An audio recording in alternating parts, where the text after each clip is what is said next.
नमस्कार, स्वागत है आपका संसद टीवी पर। मैं हूं मनोज वर्मा और आप देख रहे हैं हमारा खास कार्यक्रम मुद्दा आपका। आज हम बात करेंगे विकसित भारत और राष्ट्रीय राजमार्ग निर्माण की।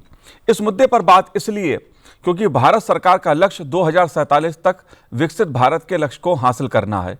लिहाजा देश में राष्ट्रीय राजमार्गों के निर्माण और विस्तार पर सरकार खास तौर पर ध्यान दे रही है, जोर दे रही है।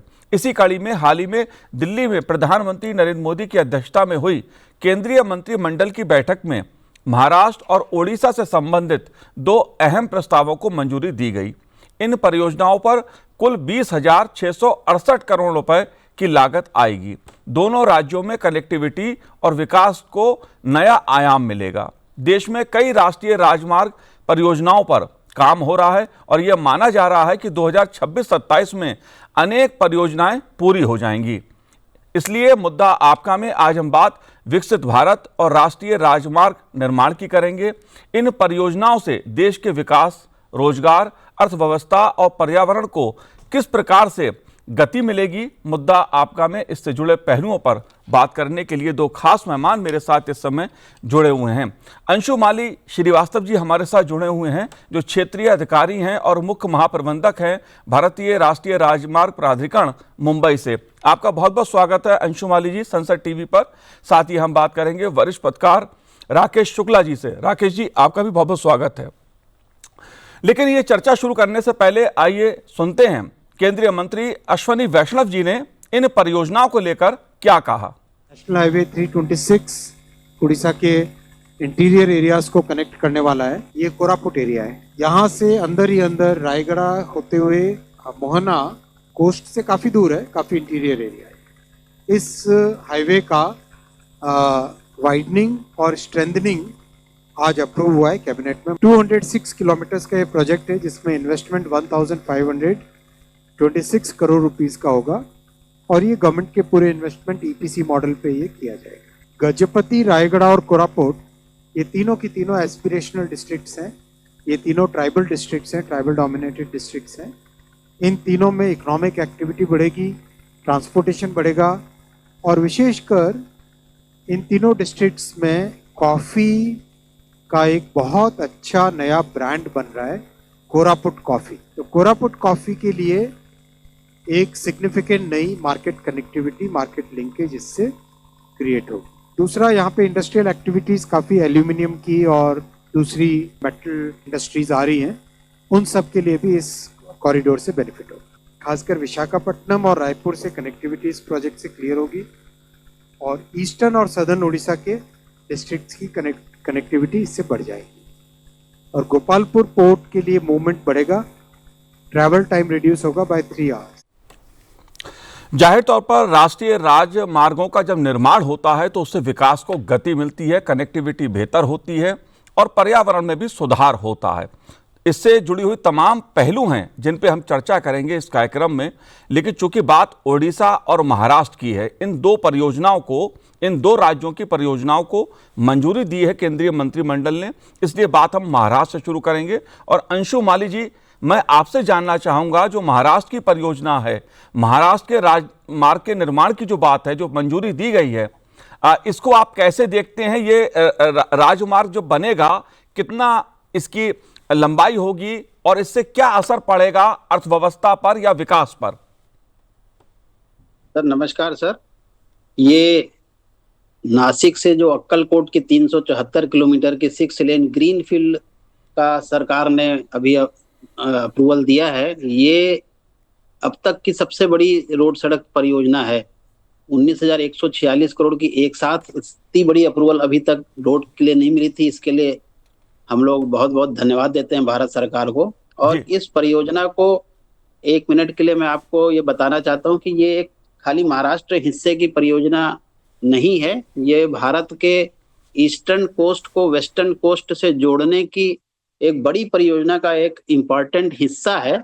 और इसके पहले चेन्नई से लेके अक्कलकोट तक की परियोजनाओं को विभिन्न चरणों में ऑलरेडी मंजूरी दी गई है और सेमी हाई स्पीड कॉरिडोर या ग्रीन फील्ड कॉरिडोर के माध्यम से अप टू अक्कलकोट ऑलरेडी परियोजनाएं चल रही हैं, जो कि अगले 1 साल में कंप्लीट हो जाएंगी। उसके बाद ये जो चरण शुरू होता है अक्कलकोट से नासिक तक का, ये 6 लेन का ग्रीन फील्ड जो परियोजना की अनुमति मिली है, इस पे काम अगले फाइनेंशियल ईयर से चालू होगा और ये 2 सालों में पूरा किया जाएगा, जिसके माध्यम से ये महाराष्ट्र सरकार का महामार्ग, समृद्धि महामार्ग जो है उससे जुड़ेगा आमने के पास नासिक में, और नासिक से यात्री सीधे वाधवन पोर्ट जा सकते हैं, जो एक और परियोजना चालू हो रही है। तो ये पूरी परियोजना अगर आप देखेंगे तो भारत की एक बहुत ही महत्वपूर्ण परियोजना बनने वाली है, जो ईस्ट कोस्ट को वेस्ट कोस्ट से जोड़ेगी जी। इससे जो रास्ते में टोटल 1400 किलोमीटर जो सड़क गुजरेगी जिन जिन राज्यों से, वहां के 15 इंडस्ट्रियल कॉरिडोर, 3 गति शक्ति नोड, बहुत सारे हवाई अड्डे, बहुत सारे इकोनॉमिक और सोशल सेंटर, टूरिस्ट सेंटर, सबको कनेक्ट करेगी। हजीरा और वाधवन 2 इंपॉर्टेंट भारत के पोस्ट हैं जिनसे भारत का काफी बड़ा व्यापार होता है, और जो वाधवन पोर्ट की जो अभी कैबिनेट ने पिछले इसी फाइनेंशियल ईयर में 76,000 करोड़ की परियोजना का मंजूरी दी थी, वो भारत का सबसे बड़ा डीप ड्राफ्ट पोर्ट होने वाला है जी। डीप ड्राफ्ट पोर्ट का विशेषता यह होती है कि इसमें बड़े से बड़े जहाज समुद्र तट पर आ सकते हैं और वाधवन पोर्ट पे खाली हो सकते हैं या भरे जा सकते हैं। अभी भारत में ऐसे बड़े सुपर जहाजों को के लिए डीप ड्राफ्ट अवेलेबल नहीं होने की वजह से ये तो या तो कोलंबो में चले जाते थे या सिंगापुर जाते थे, जिससे भारतीय एक्सपोर्टर्स को अपना सामान पहले वहां भेजना पड़ता था, वहां के माध्यम से ये मिडिल ईस्ट या यूरोप या अमेरिका जा पाते थे। तो ये जो परियोजना है जिसका लास्ट चरण हमारा अभी कैबिनेट ने अप्रूव किया 374 करोड़ किलोमीटर का, इसके माध्यम से चेन्नई से अगर किसी को वेस्ट कोस्ट जाना है तो जो एग्जिस्टिंग दूरी थी करीब 1700 किलोमीटर, वो घट के 1450 किलोमीटर रह जाएगी और ट्रेवल टाइम 31 घंटे से घट के 17 घंटे हो जाएगा जी। तो जो हमारे एक्सपोर्टर्स इस पूरे रास्ते में हैं वो अपना सारा सामान 14 घंटे के अंदर वाधवन या हजीरा पोर्ट पहुंचा सकते हैं और वहां से आगे एक्सपोर्ट जा सकता है, या इसी तरीके से उन पोर्टों पे जो इंपोर्ट आ रहा है वो 14 घंटे के अंदर देश के वेस्ट कोस्ट तक जा सकता है। इससे क्या है कि जो हमारे पेरिशेबल आइटम्स हैं, किसान भाइयों के जो फल हैं, जो यहाँ के मेन प्रोड्यूस हैं एग्रीकल्चर, वो सारे टाइमली एक्सपोर्ट के लिए उनको बहुत बड़ी सहूलियत मिलेगी। अदरवाइज अभी उनको क्या करना पड़ता था कि ईस्ट कोस्ट से सी के रूट से अगर वो गुजरात के पास तक पहुंचने में उनको 3 दिन लगते थे, क्योंकि वो श्रीलंका का चक्कर लगा के आगे जा पाते थे। ये परियोजना भारत की अर्थव्यवस्था में बहुत बड़ा योगदान देने वाली परियोजना है और इसमें national highway authority of India ने अभी तक करीब 80% का लैंड एक्विजिशन भी कंप्लीट कर लिया है और ये दोनों परियोजनाएं बिल्ट ऑपरेट ट्रांसफर मोड पे अप्रूव हुई हैं। ये 2 सेक्शनों में 374 किलोमीटर को पूरा किया जाएगा। बिल्कुल अंशु माली जी, बिल्कुल। इसके और भी पहलू पर मैं आपसे बात करूंगा। जाहिर तौर पे जो नासिक सोलापुर कॉरिडोर है, राष्ट्रीय राजमार्ग जो बन रहा है, वो निश्चित रूप से देश की अर्थव्यवस्था को, विकास को गति देने का काम करेगा। लेकिन ओडिशा में जो NH है उस पर 326 के चौड़ीकरण का जो काम है, जो परियोजना है, उसको भी कैबिनेट ने मंजूरी दी है। ओडिशा अपने आप में एक महत्वपूर्ण राज्य है भारत का। जाहिर तौर पर विकास की दृष्टि से ओडिशा में अपार संभावनाएं हैं। राकेश शुक्ला जी, मैं आपसे जानना चाहूँगा, जब हम बात ओडिशा की करते हैं, विकास की अपार संभावनाएं हैं और राष्ट्रीय राजमार्ग का जब निर्माण होता है तो उससे विकास को एक गति मिलती है। इस परियोजना को आप कैसे देखते हैं उड़ीसा के संदर्भ में? देखिए, जो 2 लेन पेव शोल्डर परियोजना है करीब 1550 करोड़ की, उसमें जो जिन 2 डिस्ट्रिक्टों की बात की जा रही है ना, असल में वो 2 डिस्ट्रिक्ट के बीच में कनेक्टिविटी नहीं हो रही, बल्कि 3 स्टेट के बीच में कनेक्टिविटी हो रही। अब मलकानगिरी और कोरापुट, यदि आप इन दोनों को देखेंगे तो आंध्र प्रदेश और उड़ीसा के बॉर्डर वाले इलाके हैं ये। और ये जैसा अभी अश्विनी वैष्णव जी ने भी बताया कि पिछड़े क्षेत्र जो हैं उनको बेहतर कनेक्टिविटी मिलेगी। 2 लेन पेव शोल्डर का मतलब होता है 3 लेन।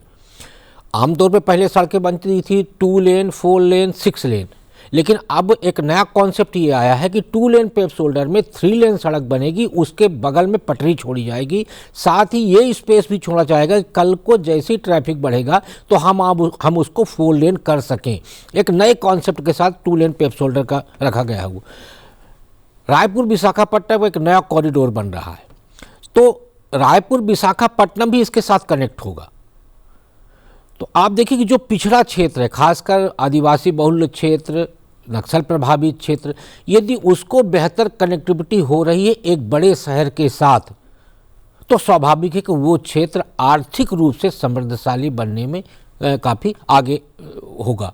उड़ीसा की जहाँ तक आप बात कर रहे हैं, उड़ीसा में लगभग 1 लाख करोड़ का काम चल रहा है, और उसमें आपका जो उड़ीसा के जो महत्वपूर्ण सड़कें हैं उनमें अब भुवनेश्वर से पूरी 6 लेन हो रही है। भुवनेश्वर में 6 लेन का एक रिंग रोड भी बन रहा है, क्योंकि जैसे आपका आवागमन बढ़ता है तो ट्रैफिक जाम की समस्या होती है। बड़ा शहर है भुवनेश्वर से आसपास की कनेक्टिविटी, आपके कटक चले जाइए, कोणार्क चले जाइए, पुरी चले जाइए, उसके लिए बेहतर कनेक्टिविटी का काम चल रहा है उड़ीसा में। और क्योंकि उड़ीसा, छत्तीसगढ़, आंध्र प्रदेश, तो आप देखेंगे कि जो आंध्र प्रदेश की परियोजनाएं हैं उसका भी कहीं ना कहीं फायदा उड़ीसा को मिल रहा है, और जो छत्तीसगढ़ की परियोजनाएं हैं उसका भी फायदा उड़ीसा को मिल रहा है। तो आप इसको इंटर स्टेट कनेक्टिविटी के रूप में यदि आप देखेंगे तो मुझे लगता है आंध्र प्रदेश जो काफ़ी समृद्धशाली है, छत्तीसगढ़ जो धीरे धीरे समृद्धशाली होता जा रहा है, जिस तरीके से केंद्रीय गृह मंत्री अमित शाह जी की तरफ से नक्सल उन्मूलन का अभियान तेजी से चलाया जा रहा है, उसमें इस तरह की कनेक्टिविटी वाली जो परियोजनाएं हैं, नक्सल उन्मूलन के बाद उन ग्रामीण क्षेत्रों के विकास के लिए एक नया मील का पत्थर साबित हो। जाहिर तौर पर जब हम बात विकास की करते हैं और खासतौर से ऐसे क्षेत्रों की जो नक्सल प्रभावित रहे, पिछले कुछ वर्षों में नक्सलवादियों ने इन इलाकों में विकास में एक प्रकार से अड़चन पैदा करी। सड़कें बनने नहीं देते थे, राजमार्गों पर जब काम होता था तो उसमें भी अवरोध पैदा करते थे, आतंक पैदा करते थे।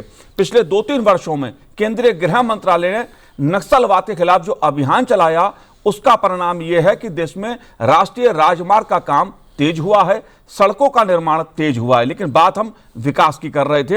अंशु माली जी, मैं आपसे जानना चाहूंगा, जब बात कनेक्टिविटी की आती है, जाहिर तौर पे जो राष्ट्रीय राजमार्ग का जब निर्माण होता है तो यह माना जाता है कि इससे लॉजिस्टिक जो लागत होती है उसमें कमी आती है, पर्यावरण बेहतर होता है। इन 2 पहलुओं पर आपका क्या कहना है?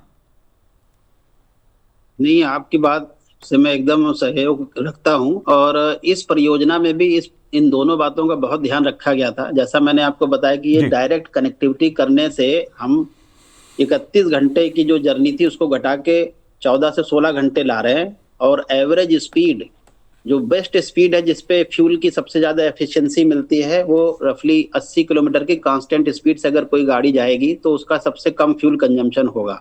तो ये जो 6 लेन एक्सेस कंट्रोल परियोजना बनाई गई है, इसमें व्हीकल की डिजाइन स्पीड 100 किलोमीटर तक जा सकती है, तो 80 की स्पीड वो आराम से पूरी कर सकते हैं, या 374 किलोमीटर की दूरी वो 4.5-5 घंटे में आराम से पूरी कर लेंगे। और चूंकि ये एक्सेस कंट्रोल है तो बार बार ड्राइवर को ब्रेक लगाना नहीं पड़ेगा, और जितने भी जंक्शन इसमें आ रहे हैं सब पे हमने व्हीकुलर अंडरपास दिया है, इंटरचेंज दिया है। इससे एक्सीडेंट ऑलमोस्ट 0 संभावना रहेगी इस पे एक्सीडेंट होने की, क्योंकि जो हमारी परियोजनाएं होती हैं जो शहरों के बीच से गुजरती हैं, वहां पे अगर हाई स्पीड गाड़ियां जाती हैं तो एक्सीडेंट की संभावना बहुत बढ़ जाती है।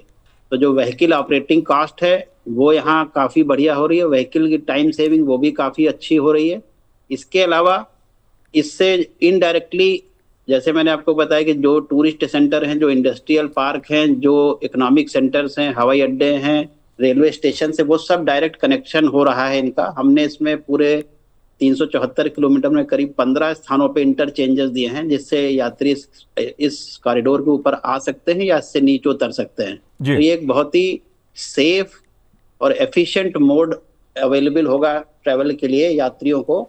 और इसकी एक खास बात ये भी है कि इसमें हमने डिजाइन इम्प्रूवमेंट करके 60 मीटर और 70 मीटर जमीन का अधिग्रहण किया है, ना कि 100 या 120 मीटर।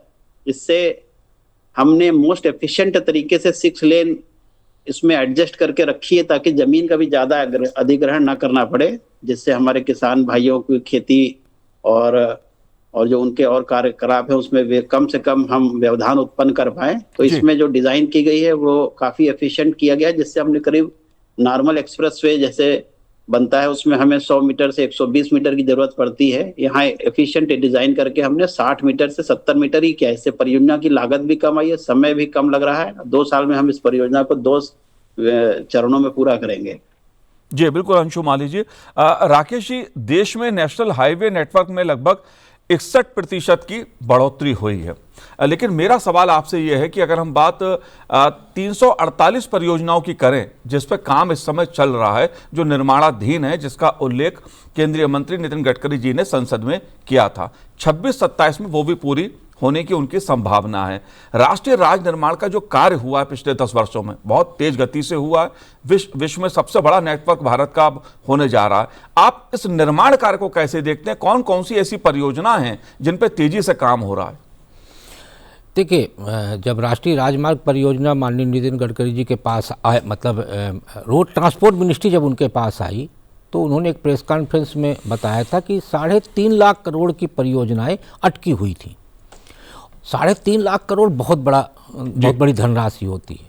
उन्होंने उन सारी परियोजनाओं की दिक्कतों को हल किया, हालांकि 1 से 1.5 साल का समय लगा। वो सारी परियोजनाएं उन्होंने शुरू करवाई और करीब 30-40 हज़ार करोड़ की परियोजना को बंद करना पड़ा, और सारी परियोजनाओं को लगभग पूरा हुई हैं और कुछ पूरी हो रही हैं।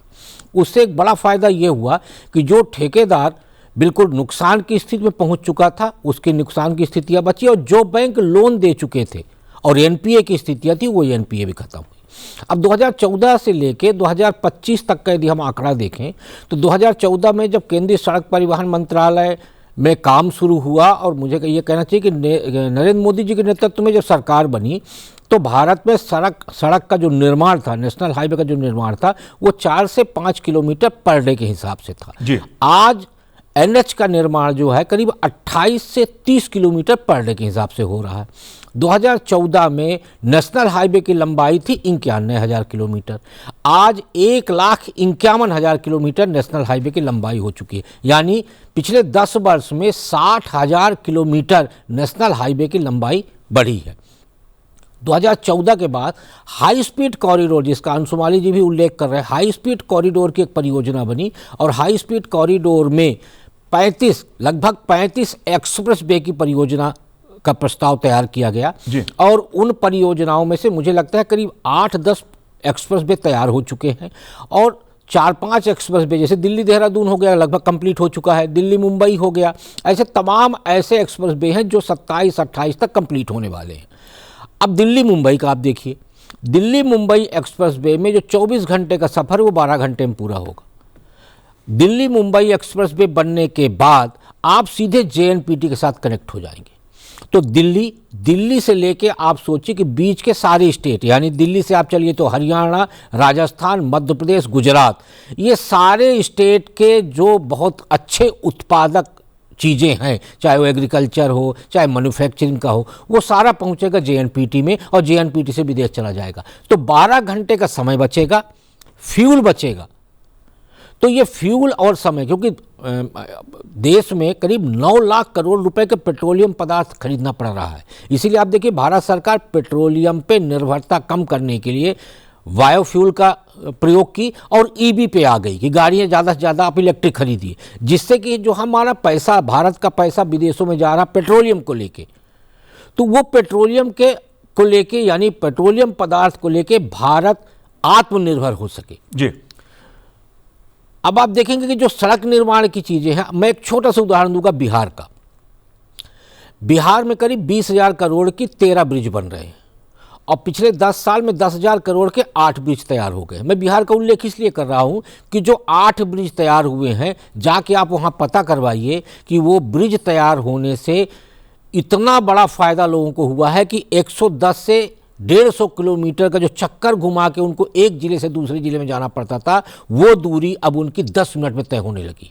यानी ब्रिज बना कोसी में, गंगा में, घाघरा में, तो उससे यहाँ से सीधे वहाँ पहुँचने लगी, जबकि उनको पूरा घूम के जाना पड़ता था, टाइम खराब होता था, समय भी खराब होता था। तो इस तरीके से जो छोटे छोटे ब्रिज, जिनको हम ये मान के चलते हैं कि इनकी क्या उपयोगिता होगी, अब जैसे आप पश्चिम बंगाल में ले लीजिए, पश्चिम बंगाल में एक कोरा एलिवेटेड बन रहा है, एलिवेटेड रोड। वो कोरा एलिवेटेड रोड बनने से हावड़ा और कोलकाता आने जाने में अभी करीब 2 से 3 घंटा लगता है, क्योंकि इतना ट्रैफिक है वहाँ पे। और जैसे ही कोरा एलिवेटेड रोड बन जाएगा तो आप हावड़ा से कोलकाता और कोलकाता से हावड़ा सिर्फ 10 मिनट में चले जाएंगे, और वो 1 साल में पूरा होने वाला है। जाहिर तौर पर राकेश जी, जैसा आपने बताया और अंशु माली जी इस तरह से बता रहे हैं, जाहिर तौर पर जो नेशनल हाईवे का जब निर्माण होता है, राष्ट्रीय राजमार्ग का जब निर्माण होता है, तो जाहिर तौर पर उससे देश की जो गति है, वो चाहे विकास की हो या बात रोजगार की हो या उद्योग की हो या लॉजिस्टिक हो, उसमें एक बड़ा व्यापक बदलाव आता है जो देश की अर्थव्यवस्था को गति देने का काम करता है। अंशु माली जी, लेकिन एक महत्वपूर्ण मुद्दा आता है भूमि अधिग्रहण का। कई परियोजनाएं जो हैं देश में, उस पर काम तो चल रहा है, लेकिन काम तेज गति से इसलिए नहीं हो पाता है या नहीं हो पा रहा है क्योंकि भूमि अधिग्रहण का मुद्दा कहीं ना कहीं उसको लेकर विवाद हो रहे हैं, मुकदमे हैं। इस मुद्दे को आप कैसे देखते हैं? सर, ये आपने जो मुद्दा उठाया है भूमि अधिग्रहण का, ये भारतीय राष्ट्रीय राजमार्ग प्राधिकरण और जो हमारा सड़क परिवहन मंत्रालय है, इसको 2014 में ही हमने इस मुद्दे की गरिमा को समझा था जी। तो जब 2017 में जो नया भूमि अधिग्रहण एक्ट, लार एक्ट 2017 आया, तो हम लोगों ने क्या किया कि जो एनएच एक्ट जिससे हम अपनी जमीन एक्वायर करते हैं, उसमें जो मुआवजे का प्रावधान है वो हमने लार एक्ट का रखा कि गांव में अगर हम जमीन अधिग्रहण करेंगे ग्रामीण क्षेत्र में, तो हम 4 गुने पैसे देंगे, शहरी क्षेत्र में 2 गुने। इससे क्या है कि हमारे 90% से ज्यादा किसान ऑलरेडी खुश हैं, क्योंकि उनको मुआवजा जो है लार एक्ट जो 2017 का है उसके हिसाब से हम दे रहे हैं, और गतिशीलता, जल्दी अधिग्रहण करके किसानों को जल्दी पैसा दें, इसके लिए हम एनएच एक्ट का सहारा ले रहे हैं, जिसमें हम 1 साल के अंदर, जिस दिन से हम नोटिफिकेशन भूमि अधिग्रहण का जारी करते हैं, 365 दिन के अंदर हम इस स्थिति में होते हैं कि 90% से ज्यादा किसानों या लैंड ओनर्स को पैसा डिस्ट्रीब्यूट भी कर देते हैं और हमारा सड़क का कार्य शुरू हो जाता है। इसकी वजह से हमारा जैसे वडोदरा मुंबई एक्सप्रेसवे है या हमारा सूरत चेन्नई एक्सप्रेसवे जो अभी अप्रूव हुआ है, या इसके अलावा जो पालकी मार्ग है, ऐसे करके जो जितनी भी बहुत सारी महत्वपूर्ण योजनाएं चल रही हैं, उसमें हमारा लैंड एक्विजिशन प्रोजेक्ट शुरू होने के समय 80% कंप्लीट हो जाता है और उसके बाद 20% साथ साथ चलता है, जो अगले 6 महीनों में जनरली पूरा हो जाता है। तो एक आध मुद्दे को छोड़कर बाकी ज्यादा हमें कोई दिक्कत नहीं आ रही है लैंड एक्विजिशन में, क्योंकि हम लोगों ने जो इसकी जो कार्य प्रणाली में सुधार कर लिया 2017 के समय ही कि best of both the act हम लागू कर लिया अपने एनएच एक्ट के लिए। इससे हमारे राष्ट्रीय राजमार्ग की सारी परियोजनाएं भूमि अधिग्रहण काफी फास्ट स्पीड से होता है बाकी दूसरे डिपार्टमेंट के कंपैरिजन में। जी, जाहिर तौर पर एक बड़ा मुद्दा है भूमि का, क्योंकि जमीन चाहिए। जब सड़कों का निर्माण होगा, राष्ट्रीय राजमार्ग का निर्माण किया जाएगा, उसके लिए भूमि अधिग्रहण भी एक महत्वपूर्ण मुद्दा है। राकेश जी, इस मुद्दे को आप कैसे देखते हैं? देखिए, दोनों में थोड़ा सा एक बेसिक अंतर ये है कि सड़क बनाने का काम होता है नेशनल हाईवे का और जमीन अधिग्रहण में सहयोग करने का काम होता है राज्य सरकार का। जब यूपीए सरकार और एनडीए सरकार में एक बेसिक अंतर ये था कि उनके टाइम पे सड़क निर्माण के कार्य में गति धीमी इसलिए भी थी क्योंकि उनके समय पे ये नियम था कि ठेका दे दीजिए फिर ज़मीन अधिग्रहण कराइए। इसी वजह से 3 लाख करोड़ की परियोजनाएं फंस गई थी। उसके बाद जब इस तरह की दिक्कतें देखी तो नितिन गडकरी जी ने एक नियम बनाया कि जब तक हम 80% ज़मीन का अधिग्रहण नहीं कर लेंगे हम उसका टेंडर नहीं करेंगे, उसे अवार्ड नहीं करेंगे, जिससे कि ठेकेदार के सामने और सरकार के सामने, दोनों के सामने समस्याएं नहीं आए। अब जमीन अधिग्रहण में एक बड़ी समस्या ये भी आ रही है कि जैसे आप गोरखपुर से सिलीगुड़ी एक्सप्रेसवे बन रहा है, अब गोरखपुर सिलीगुड़ी एक्सप्रेसवे के लिए जमीन अधिग्रहण आपके बिहार हो गया, उत्तर प्रदेश हो गया, झारखंड हो गया, यहाँ से तो सहयोग मिल रहा है, लेकिन पश्चिम बंगाल सरकार जमीन अधिग्रहण करने का काम ठीक से नहीं कर रही। अब दिल्ली कटरा एक्सप्रेसवे है, पंजाब सरकार ठीक से काम नहीं कर रही।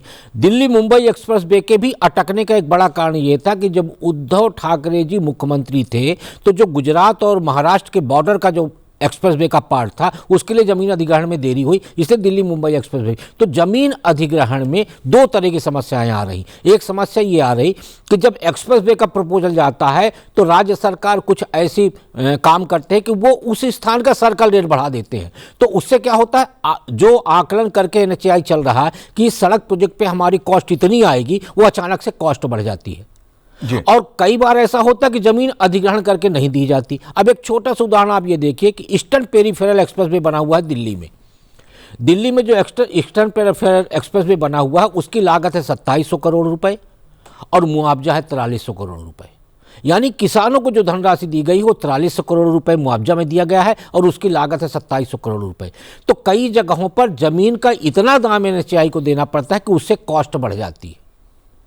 तो लागत दो कारणों से बढ़ती है, एक देरी की वजह से और दूसरा आपके सर्कल रेट बदलने की वजह से। तो जमीन अधिग्रहण को लेकर जो अंशुमाली जी ने कहा बिल्कुल सही है कि भारत सरकार की तरफ से ये कहा गया है कि जिनकी भी जमीन ली जाए उस किसान को नुकसान नहीं होना चाहिए और जो बाजार रेट है उससे ज़्यादा रेट हमें देना है। लेकिन राज्य सरकारों की तरफ से जो काम ईमानदारी से किया जाना चाहिए, जमीन अधिग्रहण करके समय पर नेशनल हाईवे को देने का, क्योंकि नेशनल हाईवे जो आकलन करके राज्य सरकार देती है उस आकलन के आधार पर वो उतना पैसा राज्य सरकार के खाते में जमा कर देती है मुआवजा बांटने के लिए। लेकिन बेहतर तरीके से मुआवजा समय पर नहीं बढ़ता, अधिग्रहण होकर जमीन नहीं दी जाती, इसकी वजह से बहुत सारे प्रोजेक्ट में देरी होती है। जाहिर सी बात है, इसीलिए मैंने इस मुद्दे को उठाया क्योंकि राज्यों की जो भूमिका है, अगर राष्ट्रीय राजमार्ग निर्माण की जब हम बात करते हैं, सड़कों के निर्माण की बात की जाती है जिससे पूरे देश का एक नेटवर्क मजबूत होता है, उसमें राज्यों की भूमिका खासतौर से भूमि अधिग्रहण के मामले में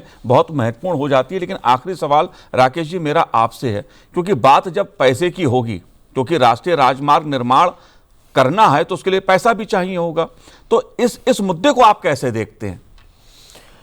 देखिए, नितिन गडकरी जी हमेशा कहते हैं कि मेरे पास पैसे की कमी नहीं है। उनकी दो बातें बड़ी अच्छी लगती हैं, एक कि मेरे पास धन की कमी नहीं है, दूसरा उनका ये कहना है कि सड़क निर्माण यानी नेशनल हाईवे के निर्माण में भेदभाव नहीं होना चाहिए कि भारतीय जनता पार्टी शासित राज्यों में सड़क बन जाए और गैर भाजपा शासित राज्यों में सड़क न बने। उनका ये कहना है कि विकास एक तरीके से होना चाहिए, इसीलिए कभी इस तरह का वो भेदभाव नहीं करते। और वो साफ कहते हैं कि मेरे पास पैसा देने वाले खड़े हैं और वो कहते हैं आप पैसा ले जाइए। और यदि ऐसा नहीं होता तो आज हम 12 लाख करोड़ की जो परियोजना की वो बात करते हैं कि ऑनगोइंग है, ऑनगोइंग मतलब डीपीआर में है, कुछ काम चल रहे हैं, कुछ काम प्रस्तावित है, तो 12 लाख करोड़ का काम आज नहीं चल रहा होता, जबकि भारत सरकार से केंद्रीय सड़क परिवहन मंत्रालय को सिर्फ 2 लाख करोड़ रुपए मिलते हैं और उस 2 लाख करोड़ रुपए अभी बढ़ा है, इसके पहले ये राशि और कम थी, तो इतनी कम राशि में इतना बड़ा काम नहीं किया जा सकता था। तो ये बैंकों का उनके प्रति विश्वास और तमाम तरह की जो उनकी अपनी युक्ति, हम तो युक्ति शब्द का इस्तेमाल करेंगे कि जो उनकी रचनात्मक सोच, युक्ति और समन्वय, उसके चलते ही आज देश में सड़क का एक बेहतर नेटवर्क तैयार हुआ है। जी, जाहिर सी बात है, जब राष्ट्रीय राजमार्ग निर्माण की बात होती है तो नितिन गडकरी जी की जो कार्यशैली है उसकी चर्चा भी होती है। जाहिर तौर पर जो राष्ट्रीय राजमार्ग निर्माण को उड़ीसा और महाराष्ट्र को लेकर केंद्रीय मंत्रिमंडल ने मंजूरी दी है, उससे महाराष्ट्र और उड़ीसा के साथ साथ देश के विकास को नई गति मिलेगी। राकेश जी, आपने हमसे बात की, बहुत बहुत शुक्रिया, धन्यवाद आपका। अंशुमाली जी, आपका भी बहुत बहुत धन्यवाद संसद टीवी से बात करने के लिए। तो आज इस कार्यक्रम में इतना ही, मुझे दीजिए आज्ञा, नमस्कार।